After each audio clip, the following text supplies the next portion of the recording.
Memang berat, karena itulah tinggi nilainya di sisi Allah. Memang banyak godaan, karena itulah kita disebut pejuang yang berjuang melawan godaan itu. Dan orang yang berhasil akan memperoleh peringkat yang mulia di sisi Allah. Kelak di kemudian hari mereka mendapatkan tempat yang tinggi di sisi Allah Subhanahu wa ta'ala. Alhamdulillah. Yang kedua, kita bersyukur kepada Allah, dipilih oleh Allah Subhanahu wa ta'ala dari sekian banyak nikmat. Ada nikmat hidup, ada nikmat sehat, ada nikmat iman.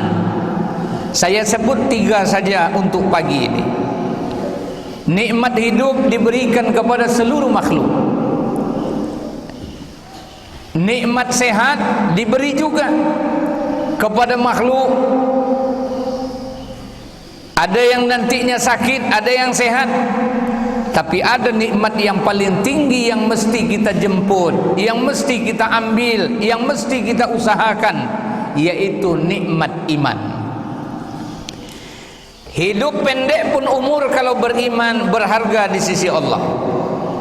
Apalagi panjang umurnya, beriman lebih banyak kesempatan untuk menaikkan derajat di sisi Allah. Tapi kalau hidupnya panjang, umurnya panjang tapi tak ada iman, maka penyesalanlah yang akan hadir dalam kehidupannya nanti sekarang. Itu yang akan dia rasakan.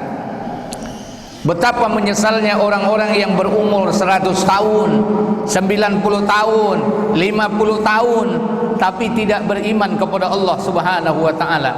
Dia ingin kembali ke dunia ini untuk beriman, untuk beramal soleh.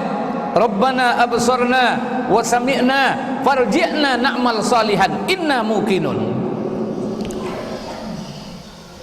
Maka nikmat iman, nikmat yang agung, nikmat yang besar, namun perlu diusahakan. Harta, Allah beri kita titipan harta. Punya kebun sawit sekian hektar, punya kebun karet sekian hektar, punya rumah kos sekian banyak, ruko kita sekian banyak, pendapatan kita sekian banyak, maka kita disebut sebagai orang kaya. Kalau bahasa yang lebih kaya namanya konglomerat, milioner, miliarder. Kalau dia beriman, bermanfaat itu kekayaan. Tapi kalau tidak beriman, tak ada artinya kecuali nanti akan menjadi penyesalan di akhirat. Orang yang dititipi Allah kuasa, ada yang jadi RT, jadi RW, jadi kadus, jadi kades, lurah, jadi camat, jadi bupati, jadi gubernur, jadi presiden, atau dia memimpin sesuatu, ada pangkat jabatannya.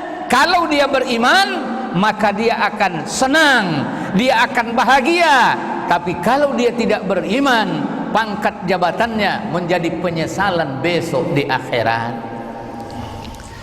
Jadi kuncinya, alhamdulillah, iman hadir dalam hati kita. Alhamdulillah, iman sudah terpatri kuat dan kokoh dalam jiwa kita. Tapi tidak ada yang menjamin kalau iman itu akan tetap hadir dalam kehidupan kita. Mengapa? Nabi menyebutkan, Nabi mengingatkan, al-imanu yazidu wa yanqus. Iman kadang bertambah, kadang berkurang. Bahkan ada satu hadis, ketika seseorang melakukan kemaksiatan kepada Allah, maka keluarlah iman dari tubuhnya seperti awan yang menaungi. Ketika dia selesai melakukan maksiat, masuk kembali iman itu ke dalam dirinya. Maknanya adalah ada orang ketika melakukan kemaksiatan, kemungkaran, mesti khawatir jangan sampai mati di saat itu iman copot dari tubuhnya, iman hilang dari kehidupannya, menjadilah dia orang yang sangat-sangat rugi, menyesal di kemudian hari. Alhamdulillah, saya mengajak diri saya dan kepada ibu bapak keluarga saya untuk menjaga iman ini, karena iman ini bisa disebut seperti sebidang tanah, bisa disebut seperti pakaian. Pakaian kalau dipakai pasti akan kotor. Tanah perlu air. Kalau 3 hari tak ada turun hujan, itu tanah menjadi kering kerontang, tanaman menjadi kuning, bahkan bisa mati. Begitu juga dengan kondisi iman dalam diri seseorang. Ada kalanya bertambah, ada kalanya kurang. Bahkan bisa ketika imannya sudah mulai redup sampai mati imannya, maka tidak ada kekuatan untuk menjalankan perintah Allah. Bahkan bisa menjadi musuh Allah Subhanahu wa ta'ala. Dulu dia sebagai pembangun masjid, tapi karena tak jaga iman, akhirnya dia berubah menjadi peruntuh masjid. Dulu dia penghafal Quran, dulu dia mulutnya cerita agama, dulu dia senantiasa bergabung dengan majlis-majlis agama. Lalu dia masuk ke salah satu dari pekerjaan, tidak dirawatnya itu. Akhirnya apa yang terjadi? Pergaulannya dengan kelompok yang memusuhi agama, tindak tanduknya dari perbuatan merusak agama. Yang dulu lisannya cerita agama berubah, yang dulu hatinya terpaut agama berubah. Mengapa? Karena tak ada jaminan untuk imannya tetap di dalam dirinya, terpengaruh oleh keadaan yang ada di sekelilingnya. Itu sebabnya kita buat majlis demi majlis. Ada majlis zikir, ada majlis ilmu, ada tadi solat tahajud dibuat. Tadi saya dapat informasi sekali sebulan akan dibuat. Ini hanya usaha. Ini hanya usaha. Rasul juga sudah menyuruh sahabat berusaha. Apa kata Rasulullah? Jadidu imanakum. Perbaharuilah iman kalian. Jadidu imanakum, perbaharui iman kalian. Sahabat bertanya, kaifa nujaddidu imanana? Bagaimana kami memperbaharui iman kami ya Rasulullah? Maka Rasul menjelaskan, aksiru min qauli la ilaha illallah. Perbanyak membaca la ilaha illallah. Membaca, mendakwahkan, memahami, menyebarkan, membicarakan la ilaha illallah. Kalau sudah tidak mau lagi membahas la ilaha illallah, tidak lagi mau mempelajari la ilaha illallah, tidak lagi mau mengucap la ilaha illallah, maka perbaharui iman itu sudah mulai hilang dalam kehidupan kita. Kemana tempat kita lagi bergantung? Maka saya pun mewasiatkan diri saya, bapak ibu keluarga saya, apalagi negeri kita ini 1000 sulung, apalagi kota tengah ini kental dengan religius agamanya, torikohnya, maka lazimkan juga mengucap la ilaha illallah. Ayo sama-sama, la ilaha illallah, la ilaha illallah, la ilaha illallah, Muhammadur Rasulullah, la ilaha illallah, la ilaha illallah, la ilaha illallah, Muhammadur Rasulullah. Astaghfirullah rabbal baraya, astaghfirullah minal khotoya, astaghfirullah rabbal baraya, astaghfirullah minal khotoya, astaghfirullah rabbal baraya, astaghfirullah minal khotoya. La ilaha illallah,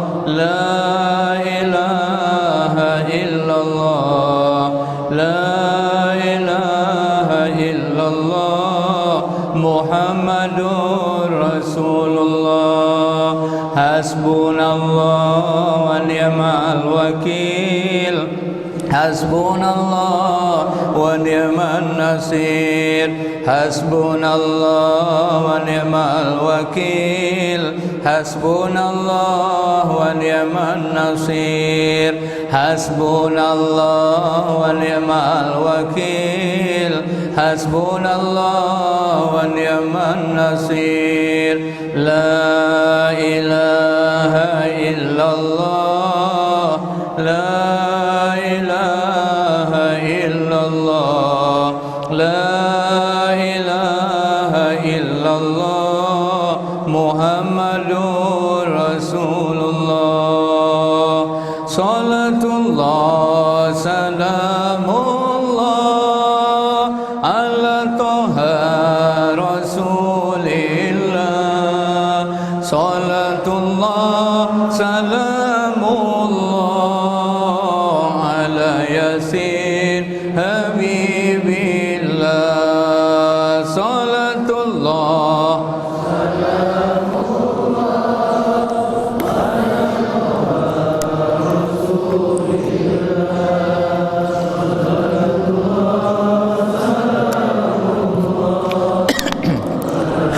sin habibillah. Tawassalna bi bismillah wa bil hadi rasulillah. Tawassalna bi bismillah wa bil hadi rasulillah wa kulli mujahidin lillah bi ahlil badri ya Allah. Salatullah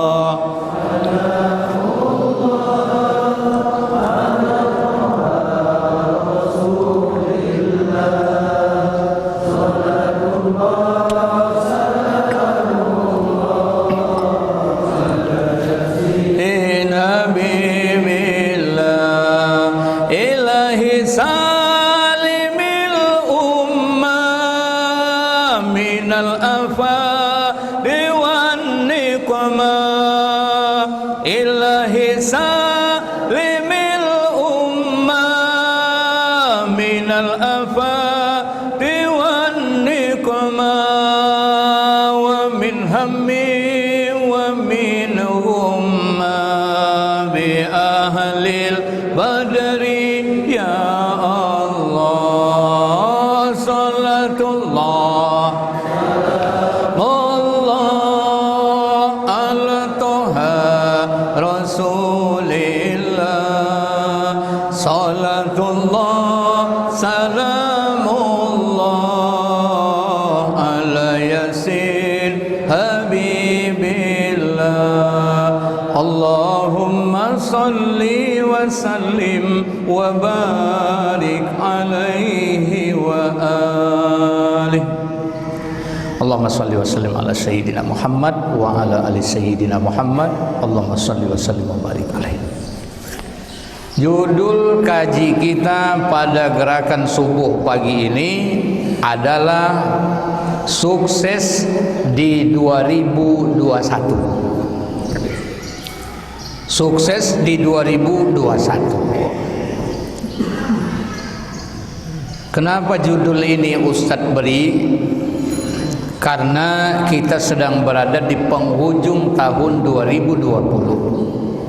Lebih kurang 4 hari lagi kita akan memasuki 2021. Setiap kita pasti ingin sukses. Bahkan agama mengajarkan supaya kita umat ini menjadi umat yang sukses. Mana ayatnya?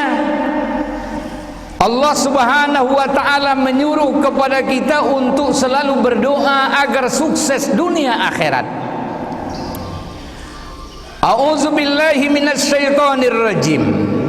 Rabbana atina fid dunya hasanah wa fil akhirati hasanah wa qina azabannar.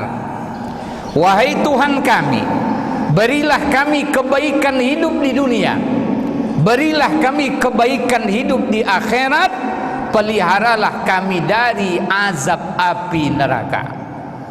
Allah menurunkan ayat ini menjadi bacaan doa bagi setiap orang yang beriman, pertanda bahwa Allah menginginkan kita untuk sukses dunia dan akhirat, dan menjadi wasilah jembatan meraih sukses dunia dan akhirat dengan memperbanyak doa sapu jagat ini.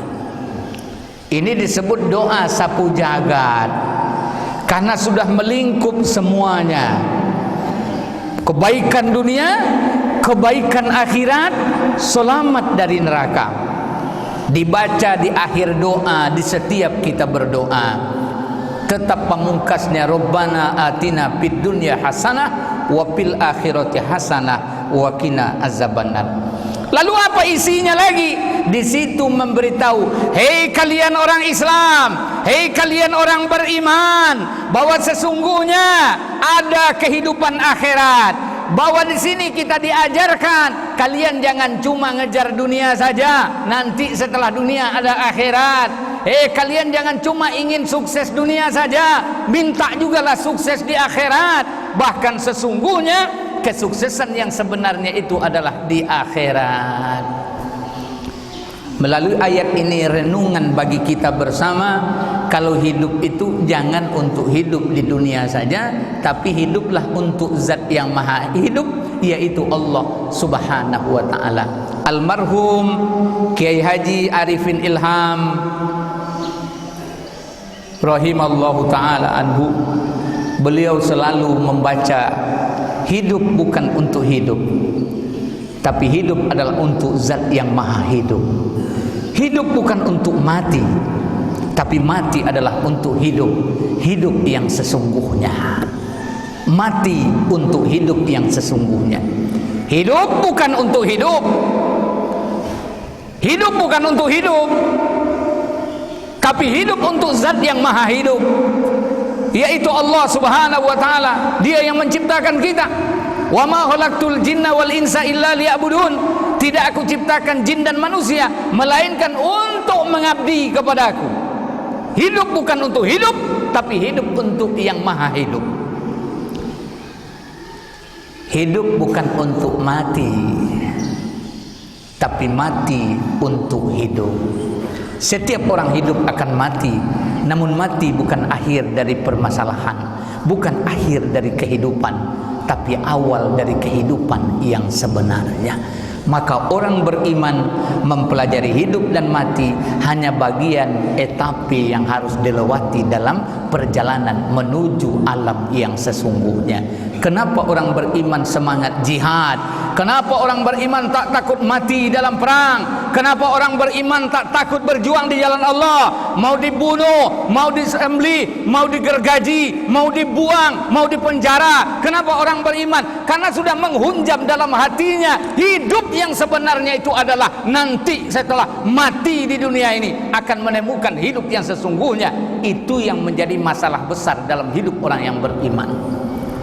Beda dengan orang yang tidak beriman, dia merasa hidup inilah yang sebenarnya, sehingga capek dia, letih dia, peras keringat, banting tulang, berangkat pagi pulang petang, kadang-kadang siang malam tak tentu lagi mana yang akan diurus, mana yang akan dibuat. Jangan pikir akhirat, untuk dunia saja dia tidak bisa menikmati.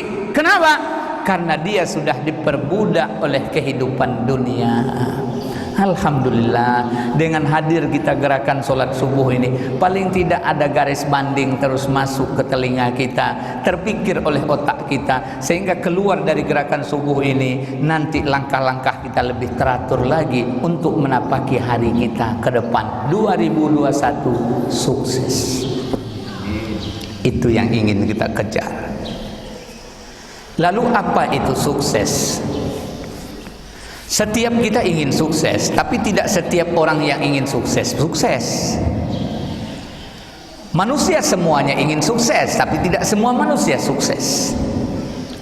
Lalu apa itu sukses? Beragam tinjauannya, tergantung dari sisi mana orang itu memandang. Kalau kacamatanya kacamata dunia, maka sukses itu ketika berhasil dunia dia kuasai. Pangkatnya tak pernah berhenti, terus naik, akhirnya pensiun. Hartanya terus menambah, akhirnya dia pun jatuh sakit, meninggal, pisah dengan hartanya. Dia punya sahabat yang sangat banyak, di mana-mana disebut namanya. Akhirnya terjadi sesuatu, rontok harga dirinya, hilang nama-namanya, maka tak lagi disapa dan didengar oleh orang banyak. Hilang sudah, pudar sudah. Dari mana kita melihat sukses? Tentu orang beriman tetap yakin panduan sukses itu kembali kepada Al-Quran, kembali kepada hadis Nabi. Mari kita lihat pagi ini dulu. Yang pertama, orang sukses. Saya sering dialog dengan kawan-kawan ustadz. Pernah dengar ceramah, siapa itu orang yang sukses? Orang yang sukses adalah orang yang matinya mengucap la ilaha illallah. Kira-kira betul tidak? Coba betul tidak? Orang sukses adalah orang yang matinya mengucap la ilaha illallah. Betul tidak? Betul. Jangan takut. Betul. Orang yang sukses itu orang yang mati mengucap la ilaha illallah, berpedoman pada patokan hadis, man kana akhiru kalamihi la ilaha illallah dakhalal jannah. Barang siapa yang di akhir ucapannya la ilaha illallah, masuk surga dia. Sementara kita melintang pukang siang malam pagi petang mencari bagaimana dapat surga Allah. Alhamdulillah bisa mengucap la ilaha illallah. Oke, itu yang pertama. Jadi kalau kita sudah tahu bahwa orang sukses itu, ini poin satu dulu. Yang pertama, orang sukses itu orang yang bisa mengucap la ilaha illallah di akhir hayatnya. Sekarang pertanyaannya, bagaimana caranya supaya aku bisa di akhir hayatku mengucap la ilaha illallah? Karena manusia mati macam bentuknya, macam caranya, macam akhir kesudahannya. Ada seorang dokter rohani di sebuah rumah sakit Jakarta. Kalau saya tak salah rumah sakit Gatot Subroto atau Cokro Aminoto, saya nggak tahu juga, tapi yang jelas dikirim WA-nya. Dia tugasnya mentalkinkan orang waktu sakit keras. Jadi apabila orang pasiennya sudah sakit dan sakitnya itu sepertinya dikhawatirkan akan putus nyawanya, maka dokter rohani ini membimbing dia, mengajar dia mengucap la ilaha illallah. Ternyata kata beliau, sebanyak 1000 orang dalam catatannya itu, kalau tidak salah yang beliau mendengar langsung itu cuma sekitar 7 entah 70 orang. Tapi itulah dia dari 1000 orang yang bisa mengucap la ilaha illallah, mengikuti bimbingan dia. Mengikuti bimbingan dia. Tentunya kita berniat, bermohon, berharap kepada Allah Zat yang Maha Pemurah, karena Dia juga tempat kita kembalikan masalah. Kita berharap agar kita dimatikan dalam keadaan husnul khatimah. Allah makhtim lana bi husnil khatimah. Ya Allah, tutupkanlah bagi kami dengan tutup yang baik. Wala tahtim alaina bisu'il khatimah. Jangan tutupkan pada kami dengan tutup yang jahat. Su'ul khatimah, mati yang jahat. Husnul khatimah, mati yang baik. Wahai Allah, matikan kami dengan mati yang baik. Wahai Allah, jangan Engkau matikan kami dengan mati yang jahat. Itu doa kita baca. Tidak ada salah dihafal doa, terus dikumandangkan, memohon kepada Allah. Jadi sukses yang pertama dalam versi ini, mati mengucap la ilaha illallah. Yang kedua,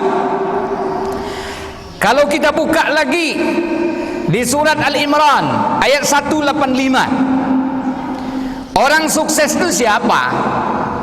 Orang sukses itu adalah orang yang dijauhkan dari neraka dan dimasukkan ke dalam surga. faman zuhziha 'anin nari wa udkhilal jannati faqad faz.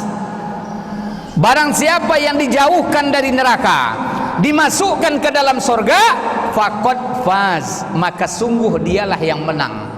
Dialah yang menang, dialah yang beruntung. Jadi siapa itu orang sukses? Orang yang jauh dari neraka atau selamat dari neraka, masuk ke dalam surga. Itu orang sukses. Dua ini saya sampaikan. Tidak ada disebut tuh orang sukses adalah orang yang rukonya banyak. Orang sukses adalah orang yang kebun sawitnya banyak. Orang sukses adalah orang yang pangkat jabatannya tidak pernah ada kendala. Orang yang sukses adalah orang yang senantiasa anaknya menjadi ini, menjadi itu, berhasil sana, berhasil situ. Orang yang sukses itu adalah orang yang tak pernah sakit. Nggak ada. Yang ada orang sukses itu apa? Dalam versi kita pagi ini saya sampaikan, orang sukses itu adalah selamat dari neraka, masuk ke dalam surga, mati mengucap la ilaha illallah. Kenapa itu saya tekankan pagi ini? Agar di 2021 ini mainstream pemikiran kita, mindset pemikiran kita berubah, bahwa saya ini yang mesti saya kejar, ini yang mesti saya kejar. Apa yang akan saya kejar? Jauh dari neraka, selamat dari neraka, masuk surga, mengucap la ilaha illallah. Itu yang akan saya kejar di 2021. Lalu bagaimana cara mendapatkannya, Ustaz? Bagaimana cara mendapatkannya? Inilah sebagai isi kajian kita.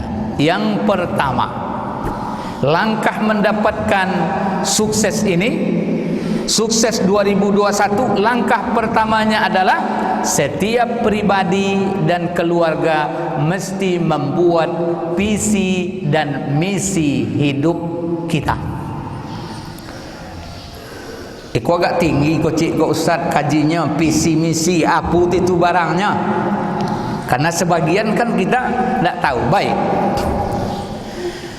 sukses 2021 langkahnya yang pertama menetapkan visi misi seorang, misi pribadi, visi misi pribadi, visi misi keluarga.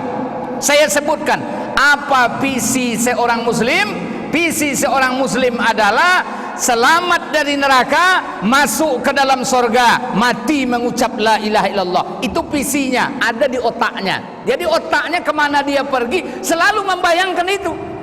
Ini target saya, ini angan-angan saya, ini cita-cita tinggi saya. Cita-cita saya bukan yang lain, tapi gimana caranya supaya saya, keluarga saya, ayah ibu saya, adik kakak abang saya, masyarakat saya selamat dari neraka, masuk ke dalam surga, mati mengucap la ilaha illallah. Itu harus ada di pikiran kita. Maka kemarin ketika saya menyampaikan kajian ini, ada satu dari jamaah mengatakan, Ustadz, bagusnya itu Ustadz buatlah semacam apa, kertas satu, biar kami tempelkan di dinding rumah kami, sehingga kami tahu bahwa inilah visi kita sebagai orang Islam, bahwa kita ingin jauh dari neraka, masuk ke dalam surga, mati mengucap la ilaha illallah. Terbaca, dilihat oleh mata, terbaca pula terus tiap hari itu, sehingga godaan dari pangkat jabatan, godaan dari sahabat teman, godaan dari kerja-kerja kita, godaan dari harta kita tidak membuat kita berpaling dari visi misi kita. Saya punya harta, tujuannya ke sini. Saya punya pangkat, tetap tujuannya ke sini, yakni selamat dunia dan akhirat. Jadi visi pertama apa? Langkah pertama sukses 2021, setiap diri kita memahami visi misi hidup muslim. Visinya itu. Lalu misinya apa, Ustaz? Misi adalah sesuatu untuk mewujudkan visi. Visi berupa angan-angan, visi berupa cita-cita. Visi itu adalah hayalan kita yang bisa terwujud. Lalu apa yang akan cara mewujudkannya? Yang mewujudkannya 3. Yang pertama, kita adalah khalifah di muka bumi Allah ini. Wa in qala rabbuka lil malaikati inni ja'ilun fil ardi khalifah. Kita ini khalifah, kita ini penguasa yang telah mendapatkan mandat dari Allah sebagai pewaris bumi ini. Jadi kalau kita ini khalifah penguasa, kita ini mengaturnya dalam pengaturan yang diatur oleh Allah Subhanahu wa taala. Bukan mengatur menurut selera kita, tapi mengatur menurut Allah taala. Karena kita ini wakil. Wakil wajib menjalankan apa yang diinginkan oleh yang mewakilkan. Siapa yang mewakilkan? Allah. Maka dikatakan salah satu dari yang dijelaskan ustadz kita ini khalifah itu maksudnya apa? Berkewajiban mewujudkan nilai-nilai ilahiyah, berkewajiban mewujudkan akhlak-akhlak Allah di dalam kehidupan ini. Maka kalau kita sudah jadi pemimpin ingat, pemimpin itu setiap kita pemimpin. Jangan dibayangkan cuma yang tadi RT sampai presiden, itu ya pemimpin secara formal, tapi pada intinya setiap kita ini pemimpin dan pasti akan diminta tanggung jawab terhadap kepemimpinan kita. Kullukum ra'in wa kullukum mas'ulun an ra'iyatihi. Setiap kalian pemimpin dan setiap pemimpin akan diminta tanggung jawab atas kepemimpinannya. Setiap pemimpin atas dirinya akan diminta tanggung jawab terhadap kepemimpinan dirinya. Apakah dirinya wujud agama atau tidak, nanti diminta tanggung jawab kepada dirinya. Ini. Yang kedua, misinya apa? Wasta'marakum fiha, di surat Hud ayat 61. Kita ini memakmurkan bumi, bukan bikin rusak. Yang ketiga, wa ma khalaqtul jinna wal insa illa liya'budun. Kita ini pengabdi Allah, bukan pengabdi selain Allah. Maka disitulah hakikat kalimat la ilaha illallah, yaitu membuang selain Allah, menetapkan Allah dalam hidup kita. Maka siapa saja yang mengucapkan kalimat ini mestilah dipahami dengan pemahaman yang benar, sehingga selesai dia mengucap kalimat itu, baik 10, 100, 1000, 15.000 sampai 70.000, dia asik dengan la ilaha illallah, la ilaha illallah, maka dalam kehidupannya Allah lah yang menjadi besar, Allah lah yang menjadi utama, Allah lah yang menjadi segala-galanya. La maujud bihaqqin illallah, tidak ada yang maujud sebenarnya kecuali Allah. Itu selalu dibaca oleh orang-orang yang ketika mengiringi lafaz la ilaha illallah. La ilaha illallah, la ma'bud bihaqqin illallah, la maujud bihaqqin illallah. Sampai kalimat la ilaha illallah itu diajar oleh tuan-tuan guru kita supaya dihunjamkan ke kolbu kita, ke mokom-mokom kita. Tujuannya bukan untuk macam-macam itu. Tujuannya adalah supaya kita ini dalam hidup betul-betul menjadikan Allah di atas segala-galanya. Sehingga ketika Allah yang memanggil mengajak kita, kita tidak menawar nantilah, bekulah. Itu tidak ada di dalam kehidupan para sahabat. Mereka ketika Allah dan Rasul menyeru, mereka langsung bergerak apapun resikonya. Itulah hakikat la ilaha illallah, lebih besar daripada yang lain dalam kehidupan kita. Inilah poin pertama, karena tadi dijanjikan masuk waktu Isra, kita break dulu. Tapi yang jelas sukses 2021 adalah tetapkan visi misi setiap diri kita. Saya ulangi, visi misi kita adalah selamat dari neraka, masuk ke dalam surga, mati mengucap la ilaha illallah. Untuk mendapatkan itu, misinya adalah jadilah khalifah di muka bumi ini, mewujudkan nilai-nilai Rabbaniyah. Kemudian jadilah pemakmur bumi ini, jangan bikin kerusakan. Wala tufsidu fil ardi, jangan kamu bikin kerusakan di muka bumi ini. Kemudian yang ketiga, jadilah hamba Allah yang selalu mengabdikan diri kepada Allah, di surat Az-Zariyat ayat 56. Berhubung waktu Isra udah masuk. Nah, jadi karena sudah masuk, tadi saya disampaikan Isra, kita sholat Isra dulu, habis ini kita lanjutkan insya Allah. Assalamualaikum.